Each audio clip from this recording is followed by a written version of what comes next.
တက်တော်ထင်ရှားဖယားလက်ထက်ကသာဝတိခေါ်တဲ့ရွှေမြို့တော်ကြီးမှာသာဝတိမြို့ပေးသားကြီးဘာမြို့ပါလဲပစ္စည်းဥစ္စာကျွယ်ဝတဲ့မဟာဓနတထေးကြီးတထေးကတော်ကြီးမှပေါက်ဖွားတဲ့သမီးလေးတစ်ယောက်ပေါ့အဲ့ဒီမိန်းကလေးကြီးကိုချင်းဝတိအမြဲတီလို့ပတ္တစာရီလို့သူ့နာမည်လေးဒီလိုမှဲ့ခဲ့တထေးသမီးလေးဆိုတော့သွေးကြီးမွေးကြီးနေနိုင်တဲ့အစဉ်ရှိတော်လဲသွေးကြီးမွေးကြီးမနေခဲ့သူ့မိတ်ကိုမိတ်သူ့ရွှေမျိုးကိုရွှေမျိုးမရွေးခဲ့တဲ့ပတ္တစာရီအဲ့ဒီပတ္တစာရီတို့အိမ်မှာခိုင်းစေပြီးတော့ထားတဲ့ကျွန်းယောက်ျားဒါသဆိုတာလူနာမည်မဟုတ်ဘူးကျွန်းနာမည်ဒါသဆိုတာကျွန်းယောက်ျားဒါသီဆိုတာကျွန်းမိန်းမဒါပေမဲ့လို့ကျွန်းလဲလူလဲကျွန်းမို့လို့သူ့နာမည်ဟာမောင်ဒါသာလို့ပဲဒီလိုခေါ်ခဲ့ကြကျွန်းယောက်ျားပေါ့အဲ့ဒီကျွန်းယောက်ျားမောင်ဒါသာသူ့အိမ်မှာခိုင်းဆဲပြီးတော့မိဘများကထားကြတနေ့သ၌ကြတော့မောင်ဒါသာတလင်းနဲ့တရွင်းဆွဲပြီးတော့မြက်ထိုးသကိုပြိဿစရင်ငှားကိုစရင်ငှားဆိုတော့တလင်းနဲ့မှာဇဘာနေဖို့ကောက်လိုက်နေချဖို့မြက်တွေကိုထိုးပြီးတော့နေတဲ့အခရတတထေးသမီးလေးပတာစာရီလေသာတကားလေးဖွင့်ကြည့်လိုက်ကြည်စမ်းမကိုရာသနေဘူးခေါင်ကြီးတနာစရာကြီးပါလားသူ့ကြည့်လိုက်ရခွန်အားဗလာကြီးကလည်းကောင်းပါပြီတဲ့စရင်ငှားသာဆိုရလူကျော်လူခန့်ကြီးနောက်ဘဝကပုဝေစာကတပုံညာတာဆိုတဲ့ဒါနစက်ကြီးကပြက်ခဲ့ပဲလို့ကိုရတာပစ္စံရှိတဲ့ထေသားဆိုရင်ဘလောက်ထိအောင်လူချစ်လူခင်ပေါ်လိုက်မတော့အမလေးခုတော့ရုပ်ရည်လှသလောက်စရင်ငါဆိုတော့အောက်တန်းကြနေလို့ချစ်သူမရှိခင်သူမရှိဖြစ်နေတဲ့တော်ဘဝကိုဘသူတွေမသနာဖြစ်ပဲလို့ကျုပ်တနာလိုက်လေချင်းကျုပ်တနာလိုက်လေချင်းနဲ့တနာကလေးကမနေဘူးပြိဿသောဟာတော့မှာဒေသကြီးတနာရင်ဘာဖြစ်တော့မှာသွားတော့မှာဘယ်နေတော့ဖြစ်ဖူးတဲ့မိဘများမသိအောင်အလစ်အသာလေးဆင်းပြီးတော့မျက်ကူထိုးတာကောင်းတိုက်ပေါ်ကဆင်းသွားကိုရာသာလှမ်းခေါ်လိုက်ဟာလမ်းလိုက်တာမဘာရာရဲ့ဘာတော့ခမဘာတော့မလုံးနဲ့လာအောင်ဒီကိုဟုတ်ကဲ့တက်ပြောလေလုံမနေနဲ့ဒါမဲ့တော့မြက်ထိုးနေတာမြင်လို့နေဘူးခေါင်ကြီးကျုပ်ကတနာလို့မြက်ကူထိုးမလို့ပေးပါကိုရာသားရဲ့တရွင်းဟာနေပါစီမဘာရဲ့ကျုပ်တို့ခပ်ဖြစ်ချင်းဖြစ်ပါစေတော့လက်ဖွားနုလေးခမတရွင်းထိုးရင်သွေးချီဥသွားမှာပေါ့တော့တနာလို့ပြောနေတာတနာတော့ပေါ့ဗျာနေပါစေကျုပ်အလုပ်ပါခမအစေကနေရဲ့အလုတ်လောက်ရမှာကကျွန်တော်ရဲ့တာဝန်မဘာရာရှိပါစေတော့တဲခက်နေတော့ကလားလို့ပြောတာတော့ပေးနေပါစေဗျပေးပါလို့ပြောနေပါစေဗျဟောတော့ပေးပါလို့ပြောနေတရွေးဆွဲလူတကိုးပရိသတရွေးဆွဲလူနေတုံတရားနာပရိသလာပြီပြုနောက်ကပရိသနောက်ကပြည်သားကြီးနောက်ကလာပြီဟိုင်းဒါပါလို့တာတထေးကတော့ကြီးမျက်နှကြောတင်းနေနဲ့လှမ်းငေါက်လိုက်ဟိုင်းဆိုတရွေးဆွဲလူနေရတလမ်းသွားတထေးကတော့ငေါက်လိုက်တော့သူတို့လက်ထဲကတရွင်းကလေးကအခြေမလှတော့မြေခရှာတာပေါ့တရွင်းကလေးလွတ်ကြပြီးနှစ်ယောက်သမားတရားနာပြိဿတယောက်မျက်နှာတယောက်ကြည့်လိုက်တထေးကတော်ကြီးကြည့်လိုက်ဟဲ့ဒါသာ Hey, Dada. Come here. Member, oh, yeah, you know me at home, the leader. Okay, what? I got that. I bought that so being out too late. Prasai, I put that door. Type out door. Oh, Amiga told that Jiva with the net. Pamala since I am hope who a cigar went so big of Pamia Yalimala. Tarimaka Yauja Lulama Twito. Quit a yet down the two mature Labu. A Kudole, a cigar Yauja so big of Chino Gina and Taka Limala. Kurada, Tomia travel of Kalima Togo to Kanala Legend. Tanala Legend so Bido Diana Pita a major outdoor. But to him, Yadim Baule, tell you alone for him. Oh, Pata Jarega, let the Lula Halidega, me lonely, my daughter or 20. Hey, Dada, come here. Minda Balut. Ha, you know me at only the little. Hey, me at home of your Bofu. Come here. You know, normally, come here. Me and Mola Ulo Nivane. Namia see out in Nagamina, Swalang and Lane. Taruga Manida. Ha, Doroye, and a Chino, a Pimuba, come here. Chino me at Tony Daguli, Doro the Miga, the Nalo, Suswelu, Nivazilu, Chenoga, Piora, Mayabu, Tuga Zulu, come here. No, Nagamine, Tilo, Tayen, Nini Kaka, Namamimu. Me, Minga Emoga, Sino! Tosford and Mimaji. How can come here? Music of Abulo. As the Lota won't come like the trigger or eat tight hair when what? Tight hair outdoor. The Teddy Baro may or you Janet. I am a road dog. To the meat, a chunk to the ala. Timmy, to the meanly, Tatane, Capio, ho, Timmy, choke, my Piojamuno, the Nijaroli. The nature of Dumia, the Duke Pelemio Medo. That's out, Jolie, told me the damn time I move. Told me the damn time I move. Did you like to Paraliga, Apoga, who Diana Bida, a chess only a tit, Miena Line, Ami, or won't be Chauji Niaga. Told me the damn time I move, don't what? Eh? Told me the damn time I wouldn't have Bamian Boom, Luali. I may know Malay. Not Towny, don't tell me. Told the meaty time, a cigar of Marley Melly, Zimbabwe or Tani, Mamma, Tijare, Taja, Jolie, ho, told the me good down the tree, done it. Never be some of you, me. Elena, the me make a name with her Minda woman. Mano, beginning Mano. I don't know this on that woman. Maybe season. And the loop you like this, a gacharo, Patasari, Pabio Gomole, Gadimo, the Api, Diana, Blizai, Grimo, Ayamo, Menamo, Gonga. Oh, Diana, Bliza, a very unit, the Liane, Kanzaya, Danjeka, a Pimbang out to the Miri, go token a jal. Miri Popo Jalo, Gong only the Apet. Toroja Gong only flowing beer. Toroja Grimote like Oxing like Doctor Kalu. Mayunaibu, Kurava, seeing Avaluma, Mayunaibu. Kurava, Yumaji, Dikisari, Toti Yala. Havani Kurava, Lemamania, and Alvadian Favazito. Kurava, Abotanaya, Sapiro, Namitashi, maybe a people, Dikisa. Kurava Bioma, Kurava Bioma, so be Diana, Vidaye. Now, Tani, Miba, a lit. Mount Dada near a second down here, Singwa. Mount Dada, two of them on a botting in each hill, but we live as a tear, tell to it, we are motor.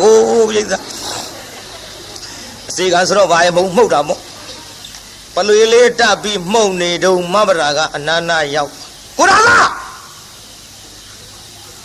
မှုန်ရင်တက်ထားတဲ့ပလီဆွဲနှုတ်တာတွစ်တို့တခါလေမှုန်ရင်ကိုပြိဿမှုန်ရင်တက်ပြီးတော့ဆွဲနှုတ်တာတွစ်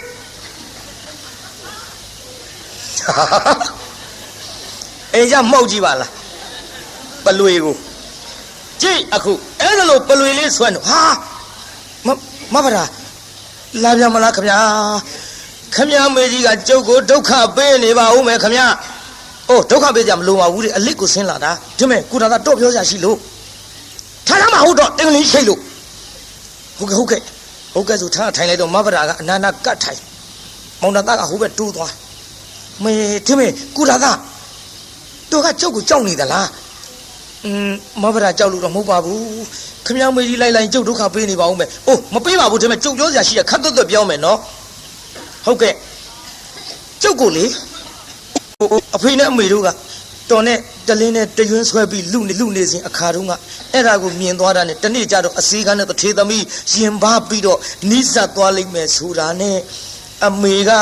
ကျုပ်ကိုလေတောင်းမြင်တထေသားနဲ့ပေးစားတော့မလို့တဲ့တော့ဗျာအဲ့ဒါဘာပြုတော့မဘရာရဲ့တော့ဘယ်လိုသဘောရမဘရာဘယ်လိုသဘောရမလဲတထေသားနဲ့တထေသမီးရွှေနဲ့မြနေနဲ့လားတင့်တယ်ပါတယ်မမရဲ့ဒါကြောင့်ဆင်းရဲသားမှမဟုတ်ဖဲနဲ့တထေသားနဲ့တထေသမီးဆိုတော့တိုက်ကြီးတစ်လုံးကနေနှလုံးရွှေပုံကြီးပေါ်ဆန်းရမယ်ဘဝယူလိုက်ပေါ့မဘရာရဲ့ဟောတော့ဒုက္ခပါပဲကြားကြောက်လို့ရှင်ကြီးကိုပို့ဆိုးနေထမရဲ့ဒီမဲ့ကိုရာတာကျုပ်ကတော့ထေးသားကိုမယူနိုင်ဘူးမဘရာစိတ်ကူးမလွန်းနဲ့မိဘများဆိုတာသားသမီးစင်စီမြင်ရနာလာမြင်နဲ့ခင်ဗျယူလိုက်ခက်တော့တာပဲဒီမဲ့တော့အကိုလို့ကျုပ်ကလာတိုက်မယ်နာဒီမဲ့ကိုရာတာဟိုကျုပ်ပြောရအောင်မယ်တော့ဒီအစေကန်တန်းလျက်နာဒီနှင်းစီပင်ဘယ်သူစိုက်တာကျွန်တော်စိုက်တာဗောမဘရာရဲ့အဲ့ဒီတော့စိုက်ထားတဲ့နှင်းစီပင်ကနှင်းစီပွင့်ကလေးတွေလေမနှစ်သက်ဘူးလားကျုပ်စိုက်တဲ့သစ်ပင်ပန်းမယ်ရေလောင်းပြီးတော့ထားတဲ့ကိစ္စကျုပ်နှစ်သက်လို့စိုက်တာကျုပ်နှစ်သက်တာဗောဒါမဲ့ဒါဖြင့်တော့စိုက်ထားတဲ့ပန်းမင်ကနှင်းစီပွင့်ကလေးသူများခူးသွားရင်တော့စိတ်ထဲဘယ်လိုနေပါဒါလို့ကျလို့ခုတာယူဗောမဗဒါရဲ့ဟောတော့ငါတော့သေးချင်တာပဲဘယ်နဲ့ဟာကြီးပါလေဒုက္ခပဲ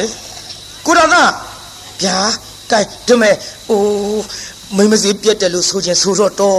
ကျုပ်တော့ပြောရတော့မှာပဲတော့ကိုမြက်ထိုးနေတာတနာရကအစအခုလေချစ်မေတ္တာရှိနေလို့ကျုပ်တထေးသားကိုမယူနိုင်ဘူးကိုရတာ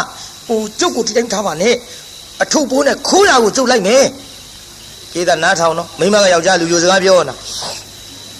တာတထေးသမီးကအစီကံကိုသွားပြောနေတာကျုပ်လိုက်မယ်ကိုရတာပဲနဲ့တော့မဘရာမဖြစ်ပါဘူးကျုပ်ခမရကိုမေတ္တာမရှိလို့တော့မဟုတ်ပါဘူးခမရအမေကြီးကျုပ်ကြောက်လှကြီးရဲ့မသိအောင်ထွက်ပြေးမဲ့ကိစ္စလွတ်ရကိုပြေးမှာဘောကူရသားရဲ့ကျုပ်ရှိတဲ့လက်ဝတ်လက်စားနဲ့ယူပြီးတော့လေဒီမှာညတကောင်းကျော်အစိမ့်အချိန်မှာတိုက်ပေါ်ကဆင်းရမယ်နော်ဖြစ်ပါမလားမဘရာရဲ့ဘာလို့မဖြစ်မှာလဲတော့ကျုပ်ဆင်းရမယ်တော့ဟောဒီပမေလေးကစောင့်တော့ဗျာရမူးနေတာဟေးယောက်ျားမူးနေတာဟေးဒါမဲ့ဗျာမလုံးနဲ့ကိုတာသားဒီနားကစောင့်ကျုပ်ညတော့အထုံးနဲ့ဆင်းခဲ့မှာတော့ခတ်တွက်ကလေးတိုက်ပေါ်ပြန်တက်သွားမောင်တာသားစဉ်းစားတယ်ဒါသားညတော့ဆင်းလာတော့မှာငါဘယ်လိုလုပ်ရပါမတုံးဖြစ်မှဖြစ်ပါမလားဗျာဖြစ်ပါမလားဆိုတဲ့မောင်တာသားတကယ်တမ်းဆင်းပြီးလိုက်တော့မယ်ဆိုတော့တရားနာပိဋကကြီးနေဝင်ကလေးကအဲ့ဒီပန်းမယ်ရောက်တာဖြစ်ပါမလားတဲ့အခုပန်းမယ်နေဝင်ကလေးကရောက်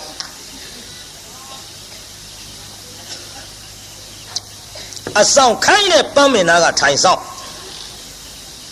အဖြည်းဖြည်းမှောင်းလာမောင်နာသားစေဘောလေးကြီးခဲလို့ မောမဘရာလာရင်မြင်ရအောင်ပေါ့လေမီးလေးဖွာဖွာပြမယ်ပေါ့အော်အပြစ်မဲ့မီးဖွာပြတော့လည်းပဲတထေးကြီးကြော်ကြီးမြန်မာဆိုလို့ပစိုးစုံလေးနဲ့မီးဖွာပြပြောင်းမှုပဲဆိုရင်ဒီကောင်ဒုက္ခပဲပစိုးစုံနဲ့မီးဖွာပြတာမြန်မာဆိုလို့လည်းဖွဲ့ဖွာရတာကိုကြည့်တရားလာပြီးတော့အဲ့ဒီတိုင်းစောင့်တကောင်ကျော်အချိန်ကြတော့မဘရာအထုပ်ပိုးနဲ့ဆင်းလာပြုဆင်းလာတော့လေဟေးဟုတ်မဟုတ်ကဲ့လားကိုရတာမမလားပြည်သားကြီးဟိုညဆိုတော့ခိုးပြမဲ့ကိစ္စမို့တိုးတိုးတန်ပြောရတယ်ကျုပ်ကတိုးတိုးပြောအားရတာမဟုတ်ဘူးကိုရတာမမလားလာခါတော့ပေါ့မမလားရေသွားရဆိုပြီးတော့တယောက်လက်တယောက်ဆွဲပြီးတော့လွတ်ရအဝေးသို့ပြေးလိုက်ကြတာတရားနာပြည်သားသာဝုထိနဲ့အတော်ဝေးกว่าတဲ့ဌာနမှာဟောအိမ်ကလေးဆောက်ပြီးတော့နေကြ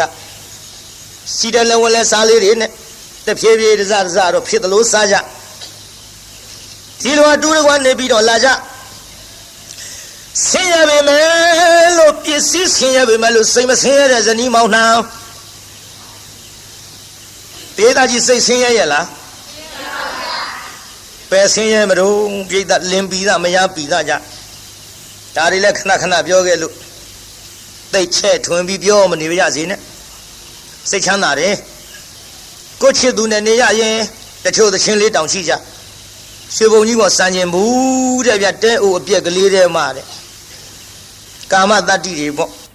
အဲ့ဒီကဆိုကိုချစ်သူနဲ့နေရရင်ထမရင်တောက်ရတော့လဲပျော်တယ်လို့ဆိုသည်မောင်တာသားနဲ့မဘရာရှိတဲ့လက်ဝက်လက်စားလေးစားတော့ပြီးနေလာလိုက်ကြတာတရားနာပြိတ္တာဟော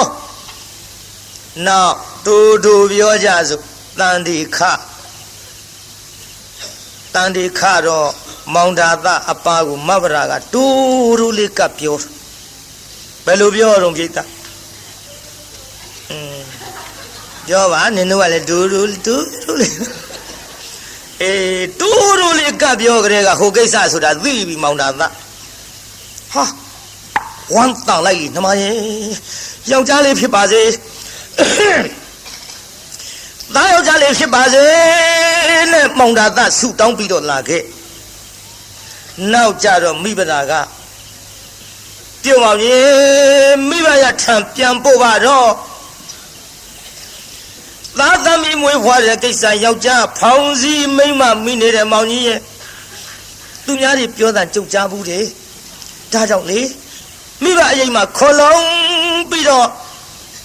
မိခင်ရဲ့မျက်နှာအောက်မှာဖွားမြင်နေတဲ့ကျုပ်ကိုပြန်ပို့ပါတော့ခက်တော်တာပဲမပို့ဘူးဆိုပြန်ရင်လည်းပဲလင့်တမျက်နှာတရွာထင်းပြီးတော့လိုက်လာတဲ့မိမသားတနာစရာအသွင်းနဲ့မျက်ရည်စာလေးကြလာတော့မယ်လိုက်ပို့ပြန်ရင်လည်းပဲတရေပေါ်ထိုင်တရေနာစားတဲ့ကောင်းဆိုပြီးတော့သူ့မိဘရွှေမျိုးများကငါတတ်ပြကြတော့မှာပဲအလေသို့တော့လေလက်ပတ်ပြီးပြုံးရတော့ပါပဲကိုင်နှမဟိုမနေ့ကသွားကြတာပေါ့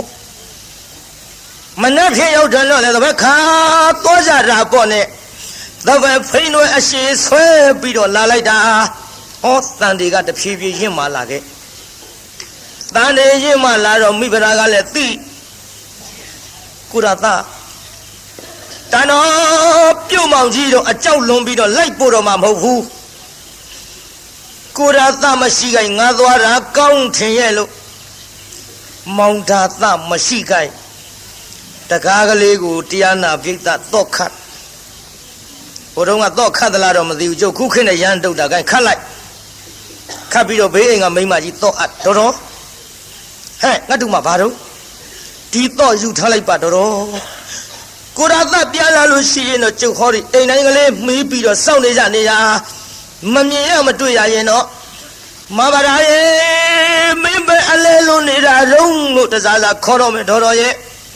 အဲ့ဒီအချိန်ခါမှာမင်းမယားခေါ်မနေနဲ့သာသမီမွေးဖွားရအတွက်မိဘရထံပြန်ပြီဆိုပြီးတော့ဟောဒီတော့လေးသာအလိုက်ပါတော့ဟဲ့ခလေးမမတော်ဘူးထင်တယ်တူမကြီး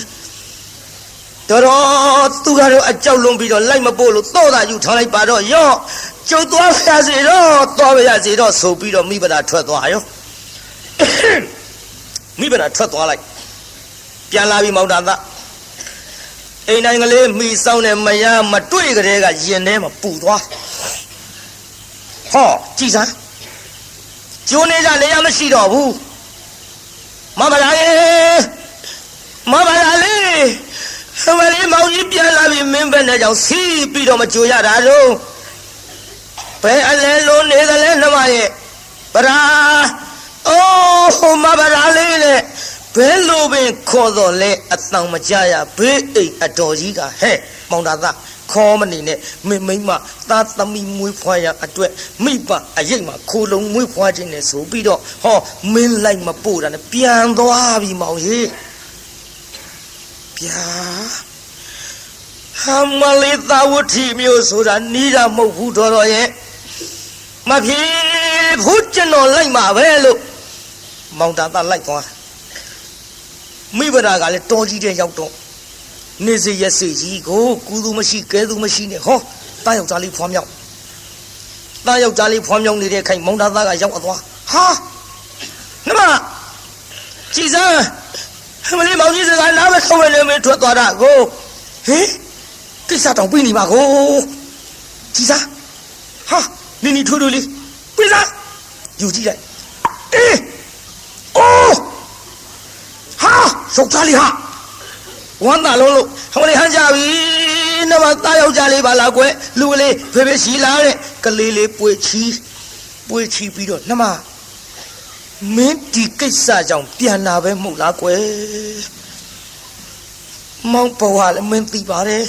အစီကံဘဝနဲ့တထေသမီးခိုးပြီးထွက်ပြေးလာရတယ်ဘဝအကယ်၍မင်းမိဘထန်သာမောင်ကြီးလိုက်ခဲ့ပါကနမရေမောင်ကြီးလိုက်ခဲ့ပါကဒုက္ခပေးကြတော့မှာပဲမောင်ကြီးမတနာရကြပါလိမ့်မကိုင်းဒီကိစ္စပြီးမှအိမ်မဲပြန်ကြပါစို့ခေါ်သွားဟောအိမ်ပြန်ပါသွားနောက်တစ်ဖန်ဒီလိုပဲသတ်တန်နေခပြန်တယ်ပြိဿဒီလိုသတ်တန်နေခတော့ဒီလိုမောင်တာသပြန်အပုတ်ခိုင်းနောက်တစ်ဖန်ပြန်အပုတ်ခိုင်းတော့မောင်တာသကဒီလိုပဲမပို့ပဲနဲ့ရက်တွေဆွဲပြီးတော့နေခဲ့ပြုံမောင်ကြီးတော့လိုက်ပို့မှာမဟုတ်ဘူးကလေးလေးကလည်းမတ်တပ်ပြေးကလေးသားအကြီးလေးကလည်းမတ်တပ်ပြေးလေးဥမမဲဇာမမြောက်နဲ့ဖေဖေမေမေခေါ်ရတဲ့အရွယ်လောက်နဲ့လူလေးခမမေမေအိုငါသားဟိုမေမေတို့လေတာဝတိမျိုးကြီးသွားရအောင်သားရဲ့ဟာမေမေကဖေဖေမမသိပဲနဲ့အော်ခက်လိုက်တာသားရဲ့ဟိုမင်းဖေဖေကလေလိုက်မပို့ဘူးသားရဲ့ဟာဘာလို့လိုက်မပို့တာလဲဗျအော်မပို့ဆိုငါသားနဲ့အမေကပြောရအောင်အမေကလေအခုတဲပုံလေးနဲ့နေရပြီမယ်လို့ဟိုအမေကတထေးသမီးကွဗျာမမေရဲ့တထေးသမီးဆိုပြီးဘာဖြစ်လို့ဒီတဲပုံကြီးတဲ့နေရတာတော့များဩနေရဆိုလူကလေးရဲ့အမေကတထေးသမီးမင်းအဖေကဆင်းရဲသားစရင်ငါမင်းအဖေကိုမေတ္တာရှိလို့အမေကလိုက်လာတော့မင်းအဖေဆင်းရဲတဲ့သူကိုချစ်မိတော့အမေလည်းဆင်းရဲတာပေါ့ဟာခမကြီးတော်အားတဲ့မိန်းမကြီး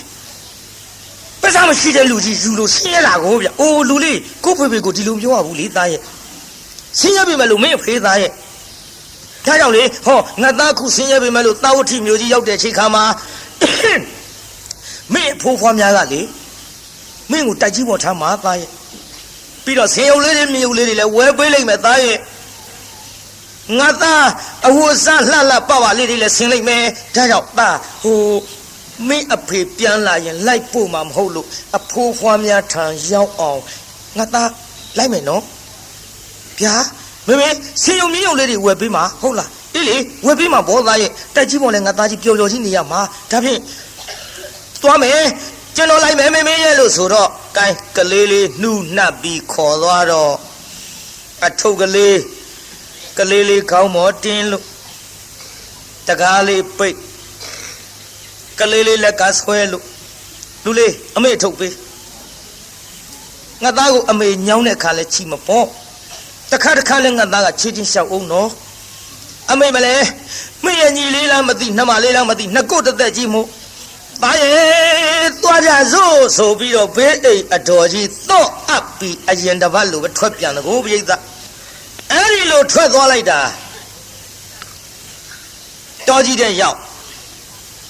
သူ့ကုသိုလ်ကံကဆိုခြင်းတော့ကံဆိုးမှသွားရမိုးလိုက်လို့ရွာဆိုတဲ့ကဲ့သို့ဟောစနေတော့ရခန်းကနဂါးကိုဂလုံးဖမ်းတယ်လို့လေနီချမ်းကြီးထားလာလေနီချမ်းကြီးထားလာတော့မိဘရာတောကြီးတဲ့မှာတယောက်ထဲကုသူမရှိကဲသူမရှိနဲ့ကံမစလေးကနှင်တော့လူလေးမမေငါသားတီနာခဏနေအောင်နော်မမေလေးမမေဝင်းတဲ့ကနာလာပြီသားရဲ့ဟုတ်ကဲ့သားရဲ့မင်းကြီးမလေးလားနှမလေးလားမသိမွေးဖွားရအချိန်ကြပြီနဲ့တူတယ်သားရဲ့အမေမျက်စီတွေတောင်ကြည့်မကောင်းဘူးသားရဲ့ငါသားတီနာနေအောင်နော်ဟုတ်ကဲ့မမေကြာကြာကြီးမနေနဲ့နော်ကြောက်တယ်ဗျာအေးခဏလေးပါသားရဲ့နော်ငါသားတီနာနေကြီးအထုပ်နဲ့ကလေးထားပစ်ခဲ့ထားပစ်ခဲ့ပြီးခြုံစာကလေးနာရောက်တော့ဟောသားယောက်ျားလေးဖွားမြောက်ပြန်ပြီပြုသားယောက်ျားလေးဖွားမြောက်ပြီးတော့မိုးတွေကလည်းတအားရွာချလိုက်တာပြိဿတာမီ၃ယောက်ဒုက္ခဖြစ်လို့အောက်ကလက်သီးစုပ်လောက်ကြောက်ခဲလေးတွေခင်းအဲ့ဒီပေါ်ဒုက္ခလေးတွေတင်းလို့အဲ့ဒီပေါ်အဝေကလေးထားသားငယ်ကလေးအဲ့ဒီပေါ်သိမ့်သူ့ခန္ဓာကိုယ်ကိုတော့လေးပဲထောက်လို့ချီမိုးပေးတဲ့ဗမာဏသားငယ်ကလေးမိုးမရွှဲရလေအောင်သားကြီးလေးကလည်းအထုပ်ကြီးကောင်းမော်တင်လို့ဘယ်လုံလိုက်မတုံးပိဋကအဝတ်ထုတ်ဆိုတော့ရှိသမျှရေတွေကတစိမ့်စိမ့်ကောင်းမော်ကစီကြနှခမ်းလေးများမွဲချမ်းရှာလွန်းလို့သားရဲ့မေတို့ဒုက္ခဖြစ်ပြီးသားရဲ့မောင်ကြီးရဲ့ပြုတ်မောင်ကြီးကိုထားသားအဘိမောင်ကြီးစကားကိုနာမထောင်လို့ကျွတ်တို့ဒုက္ခရောက်ပြီးမောင်ကြီးရဲ့နဲ့ခိုက်တုံးလို့တမ်းပြီး၃ယောက်စလုံးချမ်းရရှာလုံးလို့ဒီထဲမောင်သားကလည်းတုံးစီတွေကပြန်အလားဟာကြည်စားမရှိပြန်ဘူးအိမ်လကားကြီးလည်းတော့ခတ်ထားပါဘောလားတန်တော်သွားပြန်ပြီနဲ့တူရဲ့သွားပြန်ပြီနဲ့တူရဲ့လမ်းဒုက္ခဖြစ်ကြတော့မယ်ဒုက္ခဖြစ်တော့မထင်နဲ့တော်ရဲ့ကြည်စမ်းပါဗျာဟိုစနေတော့ရခန်းကနဂါးကိုကလုံးဖမ်းသလိုဟံဝလေးလေးဒီကြီးကလည်းထလာပြီမိုးတွေကလည်းမဲလာပြီဗရာရဲ့မင်းတို့သားမီး၃ယောက်လမ်းနေဒုက္ခရောက်ကြတော့မှပဲမောင်ကြီးမနေဘူးလိုက်မယ်ဆိုပြီးတော့ဟောဓမ္မလေးခါထိုးပြီးတော့လိုက်သွားလိုက်တာကြည်မြင်ကွင်းမလှအောင်ဟာလူလေးဖေဖေပလီငါသားနှခမ်းနေမြောက်မဲလို့ချမ်းလာပြီဟုတ်ကဲ့ဖေဖေအထုပ်ကြီးတွေကရည်တွေကလည်းကျုပ်ပေါ်အကုန်စီးကြတယ်ဖေဖေရဲ့ကွယ်ကြည့်စမ်းမိမေပဲသွားတော့အမေဟောသစ်ပြောင်းမှာကလေးမွေးနေဗျဟင်ကြည့်စမ်းလမ်းနေဒုက္ခရောက်ကုန်ပြီဒီကလေးကလည်းချမ်းလာပြီတခါမိဘဒစီပြေးကြည့်လိုက်တော့ဟေးခွေးမကြီးပမာဏလေးပဲထောက်လို့အောက်ကကြည်စမ်းကလေးတယောက်နမကိုရတာပိစာဆိုပြီးကလေးလေးကောက်ကြည့်လိုက်ဟာအော်ယောက်ျားလေးပါလားကွယ်အရေးတဲ့ဒုက္ခဖြစ်နေရကသားယောက်ျားလေးဆိုတော့ပြုံးနိုင်ရှိနိုင်သေးတယ်ကိုပိဿဟမ်မလေးယောက်ျားလေးပါလားနမဝမ်းတာလိုက်တာဒါပဲမလို့မင်းဒုက္ခဖြစ်တာမောင်ကြီးစကားနားမထောင်လို့မိတ်လှကြီးလားဟိုမှာကြည်စမ်းသားကြီးလေးနှခမ်းလေးလည်းမဲလို့ချမ်းရှာလာပြီအေးပတ်ပြီးတော့ဒုက္ခရောက်ကုန်ကြတော့မှပဲကိုရသားပြီးတော့မှရိုက်တန်ရိုက်ပံပေါင်းကြီးအပြစ်တင်တာတွေနောက်ထားလို့ကျွတ်တို့သားမိ၃ယောက်အချမ်းပြေအောင်လေမြင့်မြေစာလေးဆက်ပြီးတော့မိဖို့ပေးပါတော့အေးရော့နမဒီကလေးယူထားမောင်ကြီးသွားမယ်နော်မကြဘူးခဏလေးထင်းမြင်မြေစားရှားလို့မောင်ကြီးမိဖို့လို့ပေးမယ်နှမရဲ့နေတော်လို့ဆိုပြီးတော့မောင်သာသဓမ္မရူလေးနဲ့ထွက်သွားလိုက်တောင်ပေါ်ကြီးတစ်ခုနာရောက်သွားတောင်ပေါ်ကြီးနာ မျက်မြေစာထင်းချောက်ရှောက်ပြီးတော့ရှာလိုက်တာဘယ်မှမတွေ့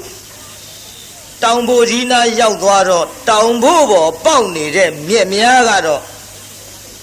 ရေစိုးနေလို့တောင်ဘိုးအတွင်းမှာဝင်ပေါက်နေတဲ့မြက်ချောက်ကလေးတွေမီးပွေးလို့လွယ်အောင်ခုတ်မဟဲ့ဆိုပြီးတော့ဓမ္မညာဘက်လက်ကကင်ပြီးတော့တောင်ဘိုးအတွင်းပေါက်နေတဲ့မြက်ချောက်ကလေးတွေလှမ်းနှိုက်လိုက်ဆိုတခါလေမွေဟောက်ကြီးထွက်လာမွေဟောက်ကြီးထွက်လာတာဟေးဟောမလေးဆိုပြီးတော့နောက်ဆုံးနဲ့ကြိုက်သေးဘူးမွေဟောက်ဆိုတာဒေါသဖြစ်နေပြုံးနဲ့ကြိုက်ဖြစ်တာမဟုတ်ဘူးခိုးတွေမှုတ်ထုတ်တာဒါကတော့မျက်စိဘာမှမြင်ရတော့ဘူးမွေစိတ်တွေမျက်စိထဲရောက်သွားပြီမွေဟောက်အဲ့ဒါလို့တရားနာပြိတ္တာဒေါသဖြစ်ပြီးတော့ပပြင်းကြီးခွက်လို့ဟေးငါမျက်စိတွေလည်းမမြင်ရတော့ပါဘူးဗရာယေပေါင်းကြီးမင်းတို့သားမီး၃ယောက်ဆံမလို့လှုပ်ပြီးတော့ပြန်ရပါမထုံးဘယ်လိုလှုပ်ပြီးတော့ရောက်အောင်လာရပါမထုံးနဲ့မောင်တာသလေသားမီး၃ယောက်ထံသွားခြင်းလို့လက်ကလေးနဲ့စမ်းပြီးတော့သွားလိုက်တာဘယ်သားမီး၃ယောက်ထံပြန်မရောက်ဘူးမွေဟောက်ကြီးစီလျှောက်သွားမွေဟောက်ကြီးနာရောက်တော့လက်ကလေးနဲ့သွားပြီးအထိလိုက်ခေါက်ကနေဆိုလှမ်းပေါက်လိုက်ပလဲလောင်လဲလို့မဲလေးတောင်မထဲနိုင်ဘူးလဲသွားပြင်းတယ်လေမွေဟောက်ကကြီးတယ်အမလေးဆုံးအောင်မអော်နိုင်ဘူးလဲသွားလူလွတ်လို့နမရဲ့မိဗရာရဲ့မင်းတို့သားမီး၃ယောက်ထံမောင်ကြီးဘယ်လိုနည်းနဲ့မှပြန်ရောက်နိုင်တော့မှာမဟုတ်ပါဘူးမောင်ကြီးခေါ်တာလည်းမင်းတို့ကြားတော့မယ်မဟုတ်ပါဘူးသားတို့တောင်မအားရအောင်အဖေပဲကြည့်လိုက်ရပါလားဟမ်မလေးအဖေပဲလိုနည်းနဲ့မှမင်းတို့ထံပြန်မရောက်နိုင်ပဲနဲ့မိဗရာမင်းနောက်လိုက်ပြီလို့အခုတော့ငါမွေးဟောက်ခဲပြီးတော့သေဝဲဝင်ရတော့မှာပါလားသားတော်ရဲ့အဖေထားရပြေးပြီးတော့လာခဲ့ကြပါတသေးရောကိုင်းမိဗရာကလည်းပဲလူလေးမမေမင်းဖေကြာလာကြလားပါရဲ့ဟုတ်ကဲ့မမေကျုပ်လည်းချမ်းလာပြီဖေကမိဖို့ပေးမယ်ဆိုမင်းဖေအန်တရယ်များတွေ့နေသလားကွယ်ဒါမှမဟုတ်ရင်မဖေမျက်စိလဲလမ်းမပြီးတော့ဘယ်တော်ကြီးတဲ့များရောက်သွားလေသလားမသိသားရဲ့လိုက်ပြီးတော့ရှာကြစို့သားငယ်လေးရင်မှပွေသားကြီးလေးလက်ကဆွဲလို့တော်ကြီးမြက်မဲတဲ့ရှောက်ရှာလိုက်ကိုရတာပြုတ်မောင်ကြီးအော်ပြုတ်မောင်ကြီးရဲ့မိဘတာခေါ်တာကြားရဲ့လားအမလေးဦးလေးပါလေးထူလိုက်ပါဦးတော့လားမိဘတာအော်နေတယ်ခေါ်နေတယ်မောင်ကြီးရဲ့တာလူလေးအမေတန်နေလည်းပြကုန်တော့မှာပါတာရဲ့ငါသားကြီးတက်လက်ခေါ်ပါအောင်ဟုတ်ကဲ့ဖေပြောဖေများလာပြောကျွတ်တို့ချမ်းလာပြီလားကလေးကခေါ်အဲ့ဒါလို့ကလေးခေါ်လို့လည်းမရမိဘတာသားကြီးလေးလက်ကဆွဲပြီးတော့သွားလိုက်တာမောင်တာကအလောင်းကြီးနာရောက်သွားတယ်မိုးကလေးကမစင်မောင်ကလေးကမကွဲတကွဲအလောင်းကိုလည်းတိကြကြည့်လို့မရတော့အလောင်းနာအရောက်မိဘတာခြီတောင်းနဲ့ဗိုက်ကြီးသွားတိုက်ဟဲတာနောက်ဆုံးကလေးဆွဲလိုက်လူလေးပါကောင်ကြီးမသိဘူးသားရဲ့ပြောစီကြီးလာသားအမေတို့လွတ်ရကိုကွင်းပြီးတော့မဖေးရှားကြစို့အလောင်းကြီးထိမိတော့လေအလောင်းမှမသိမှောင်နေကိုပြိဿသားနဲ့ကောက်တဲ့ဒုက္ခရောက်ပြီးတော့လာခဲ့ရမိဘတာတို့လေမိုးလေးကလည်းဆဲသွားပြီမောင်လေးကလည်းကွဲသွားပြီလူကလေးအမေတို့ပဲစီရောက်လို့ပဲစီတွားရမှလည်းမသိကိုရာသားရဲ့ပြုတ်ပေါကြီးမိဘတာတို့ဒုက္ခတွေလာကြည့်လဲပါဦးမောင်ကြီးရဲ့ပြောရင်ဆိုရင်နဲ့ပြန်တွေ့တိုက်တဲ့အလောင်းဆိုတော့လေဟောမောင်တာသား လဲနေတဲ့အလောင်းကြီးနာရောက်သွားပြန်မျိုးလှန်ကြည့်လိုက်တဲ့မိဘတာဟဲလူလေးဗျာမမေခုမှကြည့်စမ်းမိဖေမတာပဲဩပြည့်စည်တဲ့လမ်းမှာခရီးပန်းကြပြီးတော့ခလုတ်တိုက်လဲမုံမုံနဲ့အိမ်မိုးကြနေတူမရဲ့သားရဲ့လာမိဖေသွားကြည့်ကြစို့သွားကြည့်ကြစို့ဆိုပြီးတော့အနားနာရောက်ဟေးကိုရာကပြုံမောင်ကြီးအဲ့ဒါအိမ်မောင်မြကြနေလေသလားကြည်စမ်းမောင်ခေါ်လို့လည်းမရပါလားလူလေးအဲ့ဒီတော့ထိုင်သားရဲ့သားငယ်ကလေးအဝတ်ကလေးနဲ့ထွေပြီးတော့ဘေးနားမှာချကိုရာကပြုံမောင်ကြီးမလေးအကွက်ကွက်တင်ညုံမဲလို့ကြည့်လို့မကောင်းပါလားမောင်ကြီးရဲ့မောင်ကြီးဘယ်လိုအဲ့ဒါလဲတွေ့ပါလိမ့်မထုံးလို့နောက်လှဲ့ကြည့်လိုက်တော့တောင်ပူကြီးမြင်ရဟင်ဖယားငါထည့်တဲ့တိုက်ဟုတ်ပါပြီဒီနားမလဲတောင်ပူကြီးနဲ့ဟာပါလေပြုံမောင်ကြီးမွေးဟောက်ခဲလို့သေဝဲဝင်ပြီထင်ပါရဲ့ကိုရတာပြုံမောင်ကြီးမိမလားခေါ်နေတဲ့ထူပါအောင်တော့လားမောင်ကြီးရဲ့မျက်နှာလေးလှမ်းကြည့်လိုက်တော့အိုးမျက်စိတွေကလည်းကွက်မဲပြီးတော့အမလေးမွေးစိတ်တွေတူပါရဲ့ပြုံမောင်ကြီးဒုက္ခဖြစ်နေပါဗောလားအသက်မရှိတဲ့ပြင်မောင်ကြီးရဲ့အလောင်းတောင်လှလှပါမမြင်ရပါလားမျက်နှာလေးပေါင်ပေါ်တင်မဲစီလေးလှုပ်ပြီးတော့ခဏခေါ်ဘယ်လိုမှခေါ်မရပဲနဲ့မိဘကခမငိုရှာတော့ကလေးလေးကပြုတ်ဖေခမအိတ်လာကြီးလားထားတော့လေဖေရဲ့အမေငိုနေတယ်ဗျအမေငိုနေတာခမမသိဘူးလားအခုအမေငိုနေတယ်မိကိုထားပြီးတော့ချော့ပါအောင်တော့လားအိတ်လာကြီးလားခမထားလေးနဲ့လူကလေးမေအဖေလူစိမ်းငါကြီးအိတ်တာမဟုတ်ဘူးတာရဲ့ပထသောအိတ်ချင်းနဲ့အိတ်တာကွယ်မြင်ရလားဟိုမှာတောင်မိုးကြီးမေအဖေမွေဟောက်ခဲလို့အကွက်တွေညုံမဲပြီးတော့သေဝဲဝင်ပြီလူအလေးခမေဖေအသက်မရှိတော့ဘူးအဲ့ဒါလို့လဲပြောလိုက်ပါလေရောကလေးကအလောင်းမော်ပြစ်လဲဖေကျတော့ဖိုးဘွားဝါတို့ရှိလိုက်ပို့ပါဗျာမေစီယုံမြင်းရုပ်လေးတွေဝယ်ပေးမှဆိုအဝတ်စားလှလေးတွေဝတ်ရမယ်ဆိုတိုက်ကြီးပေါ်ပြေးလွှားပြီးကစားခြင်းလို့ကြုတ်ရောက်အောင်ပို့ရမှာပေါ့တာရဲ့မရောက်ရအောင်မေပို့ရမှာပေါ့ငါသားတို့နဲ့အမေသားဦးထီရောက်အောင်တော့သွားရမှာပေါ့ဒါပေမဲ့လို့လူစိမ်းခါကြီးတို့တော့မလိုက်နိုင်တော့ဘူးသားရဲ့ကိုရသာပြုံမောင်ကြီးအမလေးမိဘတော်ဘယ်လိုလုပ်ပြီးတော့ဖြေရပါမတော့ဒါသာလေးမကြခဏပြင်မရနာကြွရပါဘော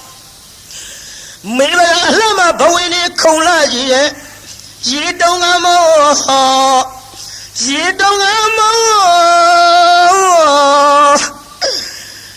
ငိုရှာတကူရိတ်သားကိုရတာကျုပ်ပဲလို့ပြီးတော့ဖြေရပါမတော့မောင်ကြီးရဲ့မောင်ကြီးနေရခဲ့ပြီးတော့ဟောဒီတောကြီးတောင်ကြီးတဲ့တယောက်ထဲလူကလေးဒီလိုငိုနေကြလို့မပြီးဘူးမိခေဖေကိုတစ်ခက်ကလေးတွေချိုးအုပ်သားရဲ့ကလေးကတစ်ကိုင်းလေးတွေချိုးလာတစ်ခက်ကလေးတွေအုပ်နောက်မိဗလာကမျက်နှာပဝါလေးလွှမ်းလို့ပြုံမောင်ကြီးရဲ့နေရခဲ့ပြီးတော့ဟောဒီတောကြီးတောင်ကြီးတဲ့တယောက်ထဲနေခဲ့ပြီးတော့ဟောရွှေစုမျိုးစုတို့ရဲ့ထံပြန်ရောက်တော့ကမှတော့အလောင်းကျုပ်လာပြီးတော့လှပသင်ကြုံမဲ့မောင်ကြီးရဲ့လို့မခွဲခြင်းမဲနဲ့ခွဲလို့ထရောက်မှထားအမလေးနေရခဲ့ပြီးတော့မိဗလာတို့သွားပြီးမောင်ကြီးရဲ့လို့အလောင်းကြီးမခွဲခြင်းမဲနဲ့ခွဲလို့ဟောသားကြီးလေးလက်ဆွဲသားငယ်လေးရင်မှာပွေပြီးတော့သာဝတ်ထီသူမှန်းပြီးတော့လှမ်းခဲ့ရပါပြီပြိဿ ကုသိုလ်ကံကဆိုကျင်တော့ချောင်းငယ်လေးတစ်ခုသွားတွေ့ချောင်းကလည်းတရားနာပြည်သားမိုက်တရောထိုက်တရောအကုန်လုံးမျောပြီးတော့ရေစည်းကတန်မာပြီတဲ့မောစရကြုံမြန်မှာပေါ့လားလူလေးအိုးအမေလေးငါသားတို့နှစ်ယောက်ကိုဟိုဘက်တခါတည်းမပို့နိုင်ဘူးသားရဲ့ဟုတ်ကဲ့မမေဘယ်လိုလုပ်မလဲကျွတ်တို့ဟိုဘက်ဘယ်လိုလုပ်ပြီးတော့ကျွတ်တို့ဟိုဘက်ဘယ်လိုလုပ်ပြီးတော့ကူရုံမမေရဲ့အေးငါသားဟိုခဏနေအောင်နော်ငါသားဒီနာထိုင်ဟိုမင်းကြီးလေးအမေခဏထားပြီးရေထဲဆင်းကြည့်အောင်မယ်သားရဲ့ဟိုဘက်ရေနဲ့သလားတိမ်သလားဆင်းကြည့်ရေကရင်စိုးလောက်ထိရက်ကန်နဲ့ပြန်လာလူလေးမြင်ရလားရေဒီအမေရင်စိုးထိတယ်သားရဲ့ရင်စိုးထိတဲ့ရေတွေကိုအမေပဲလေးနဲ့လည်းငါသားတို့နှစ်ယောက်တခါတည်းမပို့နိုင်ဘူးဒါကြောင့်ငါသားဒီအထုပ်ကလေးယူထားနော်မင်းကြီးလေးအမေဟိုဘက်ကန်သွားပြီးတော့ပို့မယ်သားရဲ့ဟုတ်ကဲ့မေနဲ့ပြန်ခဲ့နော်ရေတွေကအောနေတဲ့မေကျုပ်ကြောက်တယ်ဗျာရေတွေကတဝဝနဲ့မေအောနေတဲ့မေကျုပ်ကြောက်တယ်မြန်ပြန်ခဲ့ခဏလေးပါသားရဲ့မေသွားမယ်နော်ကလေးလေးပွေပြီးတော့တခါတည်းရင်စို့လောက်ထိတဲ့ရေကိုလွတ်အောင်လေဘင်းသားထိအောင်ကပ်မပြီးတော့ရက်ကန်နဲ့သွားဟိုဘက်ကန်းစာရောက်တော့အဝတ်ကလေးနဲ့ထွေးပြီးကလေးလေးခြုံစသိပ်ပြီးတော့သားကြီးလေးကိုခေါ်မလို့ပြန်အလားရေလေကောင်လေးရောက်ပါလေရောတစ်ပင်မော်နားနေတဲ့သိန်းစွန်ကြီးတကောင်က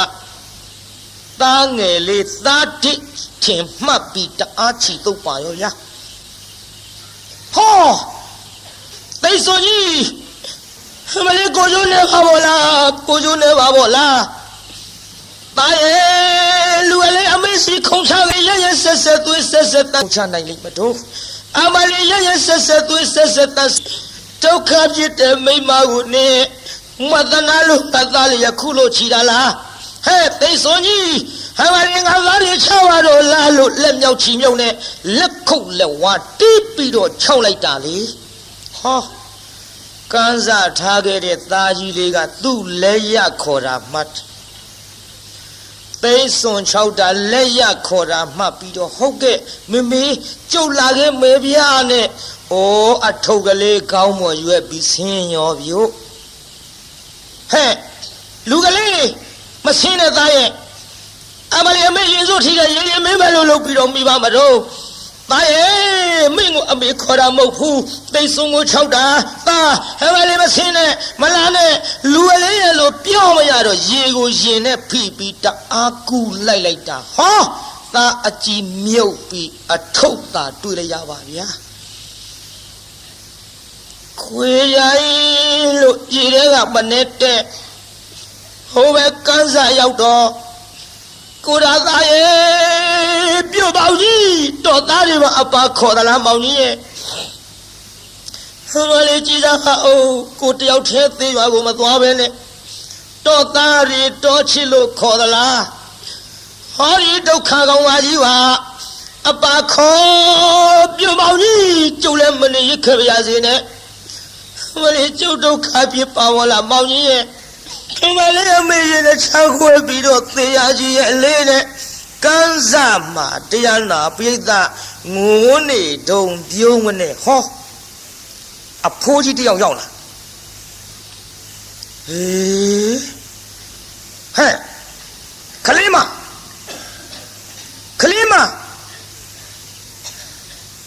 ဩခေါ်လို့မရပြုတ်လို့မရပါလားခုနေကငိုးသန်းလိုကြသေးကြည်စားခုတော့ငိုးသန်းကြရမှအတန်တိတ်သွားပါလားဟဲ့ခလေးမမျက်လုံးလေးဖွင့်ကြည့်တော့ဟဲ့ခလေးမကြည်စားနေဟောကျုပ်ကိုသိသလားတော့အေးငါစဉ်းစားနေတာဟဲ့နင်ဗရမ်းမဟုတ်လားဟုတ်ပါပြီတော့အဖေကျုံမိဗရပါဖေရဲ့ နင်းကြည်ရခန္ဓာကိုယ်မတောင့်မပြတ်နဲ့နင်းပဲလို့ဖြစ်လာတယ်လေသမီးဖေရင်မဟုတ်ဘူးနော်သမီးရွယ်သမီးခေါ်ကြတယ်ဟိုတုန်းကဘယ်ကျုပ်ဒုက္ခတွေဖြစ်ဖြစ်မှပြောပါရစေတော့ဟိုသမီးရဲ့မိခင်ဖခင်မောင်ဘွားတို့အရင်တုန်းကလို့ကြက်တည်းမပြတ်ပဲနဲ့တိုက်ကြီးပေါ်မှာပျော်ပျော်ကြီးရှိကြပါရဲ့လားခလေးမနင်းဒုက္ခဖြစ်လာတာနင်းကိစ္စတွေငါအခုမိဘများအကြောင်းပြန်ပြောင်းပြီးတော့ပြောလိုက်မယ်ဆိုရင်ရေနစ်ရောင်ဝါကူတူဖြစ်တော့မှာပေါ့ဟိုဒါသာဆိုတဲ့ကောင်ကြီးရောကိုရသလားဖေရဲ့ကိုပဲကန်းစားတော်ကြီးတဲ့မမွေးကြိုက်လို့သေးခဲ့ပြီဖေရဲ့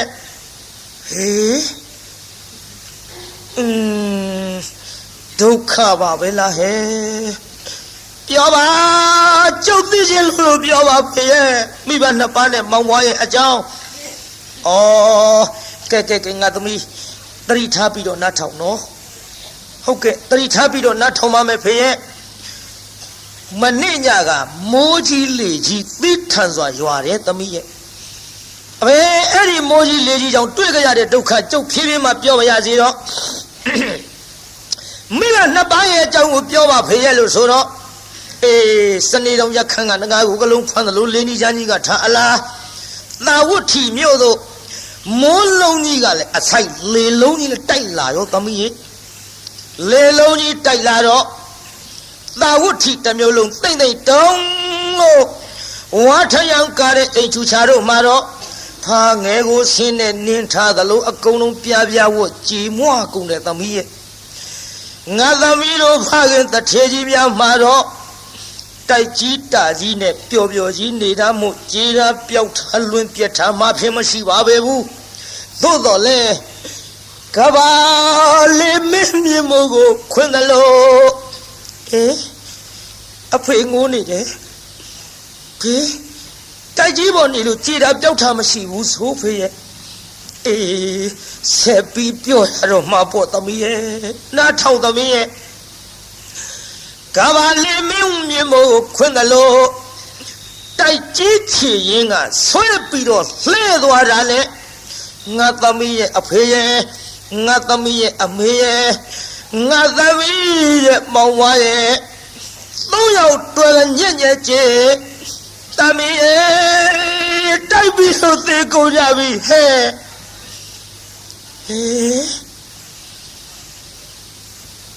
သေကုန်ကြပြီအားလည်းဖေတို့မရှိတော့ဘူးသေကုန်ကြပြီလားဖေရဲ့သမီးလေးပြောရင်ဆိုရင်လစ်သွားပြီတတိလစ်သွားပြီတတိလစ်သွားတော့ဟာဖယား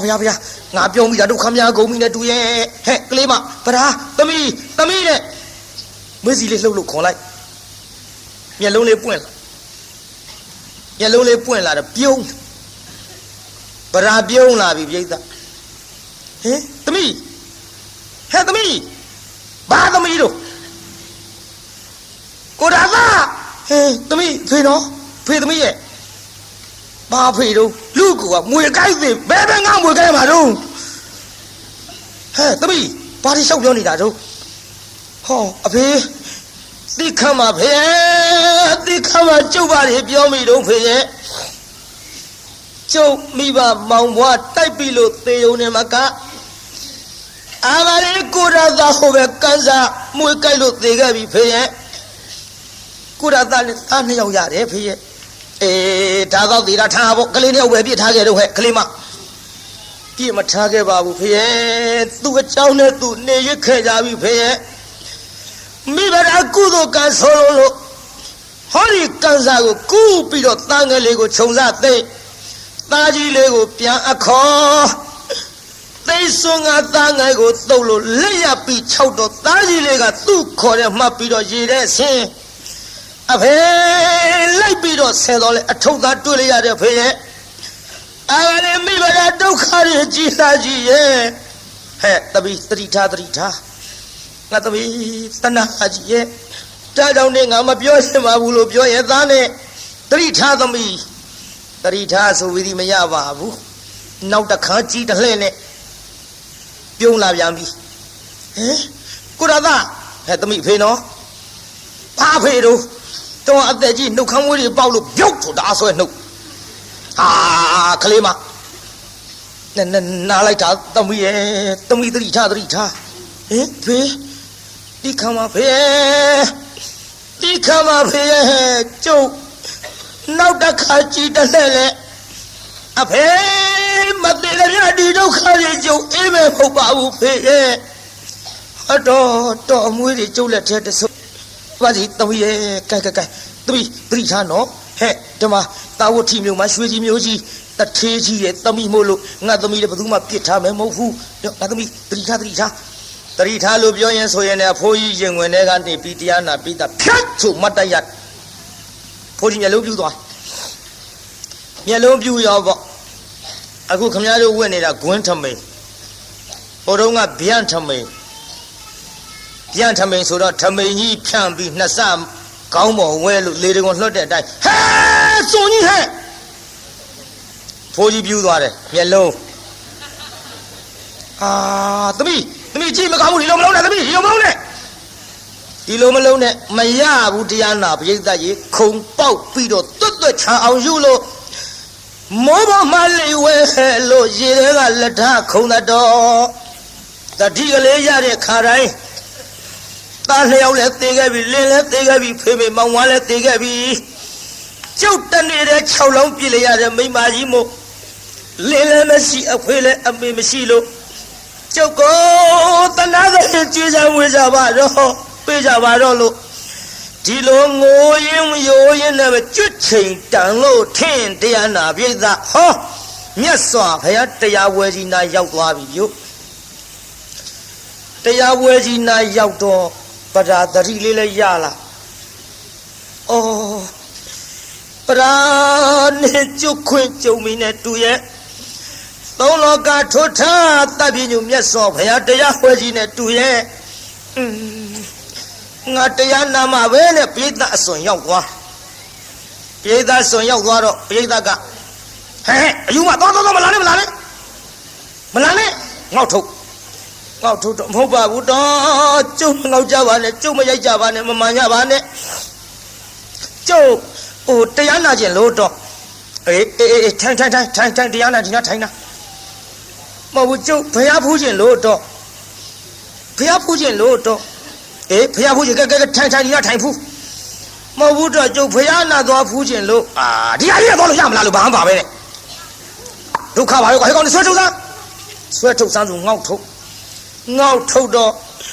မြတ်စွာဘုရားတပည့်တော်မှာဘုရားကိုယ်တော်မြတ်ကြီးရှိအပသို့ကပ်ပြီးမဖူးရဘူးတရားမနာရဘူးတဲ့ဗျာတပည့်တော်မောင်လည်းမရှိအဖေလည်းမရှိအမေလည်းမရှိ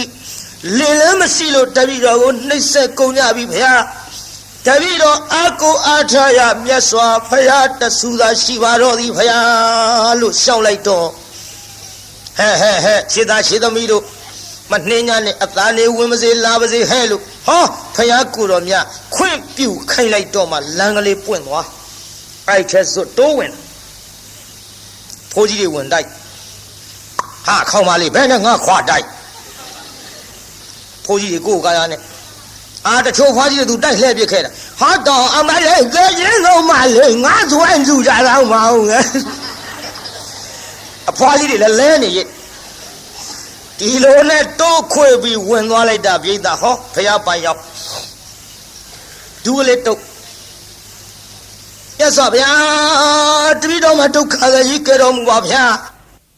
တပည့်တော်6လုံးပြည့်လျရတဲ့မိမပါဘုရားလို့ဘုရားလျှောက်တော့ဟဲ့ခြေသမီးသတိထားလို့အနမတက်ကသံဃာကစလို့ဒီကဲ့သို့အဖေသေးလို့အမေသေးလို့လင်းသေးလို့သားသေးလို့ရွှေရင်းမျိုးတွေသေးလို့ငိုခဲ့ရတဲ့မျက်ရည်တွေစုထားရင်မဟာသမုဒ္ဒရာ၄စင်းမကတော့ဘူးဟဲ့ဒီလိုဖိုးသေးဖွားသေးရိုးတွေတောင်းနေပုံလို့ဆိုတာလို့ခြေသမီးသတိထားဒီကဲ့သို့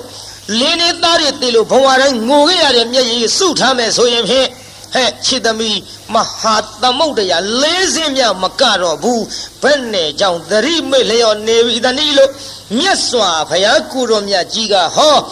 မ မဟာသမုဒ္ဒေသူဇလံပရိတကံတရောဘုံအတုဇလံအနဘကံဒုက္ခေနဟာဗုဒ္ဓသနရတသောစတောကေဟိကရဏသောကဝတပမစ္စတိလို့အဲ့ဒီအနောက်မတက်ကဒေသနာပြလိုက်တာတရားနာပြိဿဆေးချက်မိတဲ့လူနာထထိုင်နိုင်သလိုဟောတရားနာပြိဿဒိဋ္ဌိနဲ့ဝိစီကိစ္စကွာလို့ပတာစာရီသောတာပန်ဖြစ်ပြီးတဲ့နောက်ယဟန်ပြုခွင့်တောင်းယဟန်ပြုခွင့်တောင်းတော့မှဘိက္ခုနီမှာကြောင်းတော်ရောက်ဘိက္ခုနီမှာဘဝနဲ့ဆွမ်းခံကြွရကအပြန်ကြောင်းရောက်တော့ကြောက်ဖြာပေါ်မှာကျွတ်တူခြေကလေးတင်ပြီးတော့ရေဆေးတကိုးပြိဿဥရဲကရေကလေးခတ်လိုက်ဥရဲရေမရှိတာသူသိမခတ်ခင်ကမရှိတာမဟုတ်ဘူးခတ်လို့ခွက်ထဲပါလာတဲ့ရေလေးကအိုးထဲမရှိဘူးခွက်ထဲပါလာဒါညံကလေးနဲ့ကြည့်ခွက်ထဲကရေလောင်းချလိုက်တော့ခြေမမိုးပေါ်ခွက်ထဲမရှိပြန်ခြေမမိုးပေါ်ကကြောက်ဖြာပေါ်စီးကြခြေမိုးပေါ်မရှိပြန်ဘူးကြောက်ဖြာပေါ်ကြပြန်တော့မြေကြီးပေါ်မြေကြီးပေါ်ရောက်တော့လေရေအကွက်ကလေးသာထင်ပြီးပျောက်သွားတာကိုညံကလေးနဲ့အိုးရဲကရေခွက်ထဲမှာပြောင်းသွားပြီခွက်ထဲကရေခြေပမိုးပေါ်မှာခြေပမိုးပေါ်ကရေကြောက်ဖြာပေါ်မှာကြောက်ဖြာပေါ်ကရေမြေကြီးပေါ်မှာမြေကြီးပေါ်ကြပြန်တော့လေတရွေ့ရွေ့နဲ့စိမ့်ပြီးတော့ပျောက်သွားတော့အကွက်ကလေးသာထင်လိုက်ရသဖြင့်အနိစ္စပါတကားလို့နောက်တစ်ခါထပ်လောင်းမြန်တော့ရှေ့တဆင်တိုးပြောင်းနောက်တစ်ခါထပ်လောင်းရှေ့တဆင်တိုးပြောင်းသွားတာမြင်လိုက်တော့အနိစ္စသတ္တဝါတွေဒီဟောဒီရေခွက်ပမာဏတရွေ့နဲ့ရွေ့လျောပြီးတော့သေခြင်းနဲ့အဆုံးသတ်လို့တန်တရားမှာခြားကြလေပြီးတော့ဇာတိမပြတ်သမျှဒီဒုက္ခတွေအေးနိုင်ကြပါဘူးလို့ဉာဏ်ကလေးနဲ့ရှုလို့အနိစ္စကိုသုံးသပ်နေသောခါဘုရားကိုယ်တော်မြတ်ကဟဲ့ခြေသမီးသင်ကြားနာမှန်းနေသင်ပြောတာဟုတ်တယ်သင်လောက်တာမမှားဘူးဟဲ့လို့ဩပါဒရောင်ကြီးတော်နဲ့အကူကြီးပေးပြီးတော့တရားနာပရိသတ်ရေမြတ်စွာဘုရားကခြေသမီးကြည့်ခဲ့သို့ခန္ဓာနာယုတ်တို့ရဲ့အဖြစ်ပြက်ကိုဉာဏ်နဲ့ရှုဆင်ခြင်းသောပုဂ္ဂိုလ်သည်တရက်ပင်နေရတော့လေအသက်တရားနေရတော့သူထက်မြတ်သည်ခန္ဓာနာယုတ်တို့ရဲ့ဖြစ်ပြမှုကိုမဆင်ခြင်မဲနဲ့မိလျော့ပေါ့တန်တန်နဲ့ဖြစ်သလိုနေဖြစ်သလိုစားဖြစ်သလိုသွားပြီးတော့နေတဲ့တတ္တဝါများသည်အသက်တရားပင်နေရတော့လေတရက်နေရတော့သူလောက်မမြတ်ဘူးချစ်သမီးလို့အဲ့ဒီကဲ့သို့ဒေသနာမိန့်ကြားသဖြင့်ပတ္တစာရီထေရီမသည်အာသဝကုံခံ၍ပါလာသမျှကံကျွင်းနေအရဟတမေနဲ့သတ်လို့အာသဝကုံခံ၍ယဟန္တာမအကြီးအစီဖြည့်ကြည်ဖြစ်ရရှာလေတော်သတည်း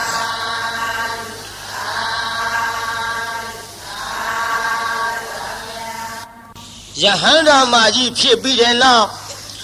ဟောကျွတ်တို့ဘုံမို့ထိုးတာမြတ်စွာဘုရားလက်ထက်တော်အခါကဝိနည်းအရာမှာတေတရက်ရတဲ့ဘိက္ခုနီမှာတပါးကိုအားကြပြီးတော့မြတ်စွာဘုရားတဲ့ဘုရားတပည့်တော်မသည်နောင်ပွင့်လက်တဖြစ်သောဘုရားတဆူဆူရဲ့ခြေတော်ရင်မှာဘုရားတပည့်တော်သည်ဝိနည်းအရာမှာဖြင့်တေတရက်ရပြီးတော့နိဗ္ဗာန်ကိုဝင်ဆံရပါလို့ဤလို့သူတောင်းခဲ့တဲ့ဆုအတိုင်းမြတ်စွာဘုရားကိုယ်တော်မြတ်ကြီးကခြေသားတို့ခြေသမီးတို့ယဟန်မိမ့်မတွေမှာဝီနီးတတ်တဲ့နေရာမှာတော့ဟောဒီပတာစာရီထေရီမသည်ငါဖယားအောင်ငါသမီးအမြတ်ဆုံးမဲ့လို့အဲ့ဒီလိုယာဓုပေးခြင်းကိုခံရသဖြင့်သာဝတ္ထိမြို့သူဖြစ်သောပတာစာရီသည်သောတာပတ္တိဖို့ရောက်၎င်းနောက်အာသဝကုံခန်းလို့ယဟန္တာဖြစ်၍ဝီနီးအရာမှာဧတရက်ရသော ပတာစာရီထေရီမာကြီးကိုအကြောင်းပြုပြီးဟောသည်တကဘာလုံးမှာမြတ်တတာချမ်းသာကိုစိတ်မြဲပါစေအလုံးရလေးညကြွရောက်လာကြတဲ့တရားနာပိဋကကြီးချမ်းသာကြပါစေ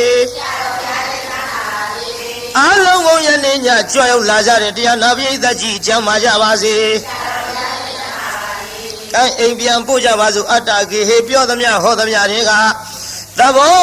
မကြပဲအပြစ်တွေလည်းရင်ရှိရင်နေဖုံမုံစိတ်တွေပြစ်ပြသည်သောမိမိတို့အင်္ဂါဌာနသို့နိဝတ္တတုသီခံရတာပြန်ကြပေတော့